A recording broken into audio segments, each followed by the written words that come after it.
ما شاء الله ومساجد مال قروح بدن كيالو meeshan waxaan rabaa inaan intusiyo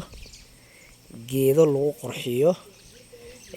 daaradda oo dhulka lagu kala jaro loan markii la sameynayo daaradda la qurxinayo geedkan caleemaha saan leh number 1 buu u yahay oo qorax haduu helo kalarka markuu qoraxda fiican helo jaalahan buu noqonayaa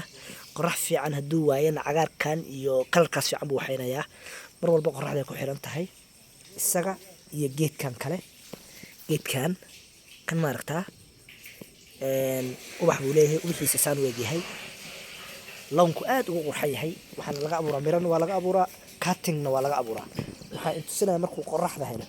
isla kan markuu qoraxda helo kalarkan waa ka bedelmaya qorax haduu helo kalar qurux badan buu soo bixinayaa kalarkiisana ku tusinaya waa isla asaga laakiin caleenta waxaad moodaa wax yar inay kala duwan yihiin waa kana markuu qoraxda helo jaalahaas uu noqonaa qorax fiican haduu helo jaalahan buu noqonayaa faanti jaalahaas uu noqonayaa waana kana markuu qoraxda qaybtan hadda hoos baa haysataa markuu hoos ka haysto kalarkan waay markuu qoraxda helo jaalahaas quruxda badan oo saan u eg buu noqonayaa marka ma sha Allah qodax yarna waa leeyahay qodax yar buu leeyahay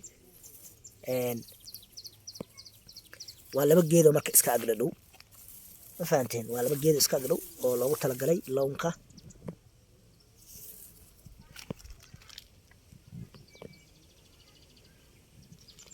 kuwaas isku dhex yaalo ubaxooda waa kana quruxda badan mid waxa idin tusinayaa saddexaad isagana lawnka loogu talagalay oo isla ayaga noocyo kala badan ah mid saddexaad oo ka agdhow iyaga ka agdhow